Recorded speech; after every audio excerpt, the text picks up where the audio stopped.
বন্ধুরা, পিঠের মরশুম শেষ হওয়ার আগে ঝটপট বানিয়ে নাও ভাপা কদম ফুল পিঠে।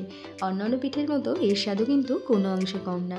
তো প্রথমে কিছুটা বাসমতি চাল ভিজিয়ে নিয়েছি। এখন কড়াইতে দিয়ে দিচ্ছি 2 কাপ জল, সামান্য নুন আর ঘি অ্যাড করে দিয়েছিলাম। জলটা ফুটে গেলে 1 কাপ চালের গুঁড়ো দিয়ে 5 মিনিট রান্না করে নিয়েছি। এখন এটাকে নামিয়ে উষ্ণ গরম থাকা অবস্থায় মেখে একটা ডো তৈরি করে নেব। গার্নিশিংয়ের জন্য 1 চামচ ময়দা জলে গুলে নিয়েছি, সামান্য কেশর কালার দিয়ে দিলাম। এখন যে ডোটা তৈরি করে রেখেছিলাম সেখান থেকে কিছুটা করে লেচি নিয়ে হাতের সাহায্যে এরকম বল তৈরি করে নেব।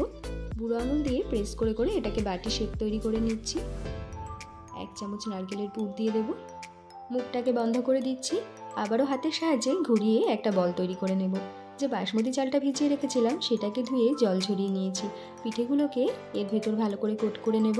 এখন 20 থেকে 25 মিনিটের জন্য পিঠেগুলোকে ভাপাতে দেব। 20 থেকে 25 মিনিট পর দেখো আমাদের পিঠে কিন্তু তৈরি। ডিটেলস রেসিপি দেখতে চাইলে অবশ্যই নবমিতা কিচেন সার্চ করে নাও।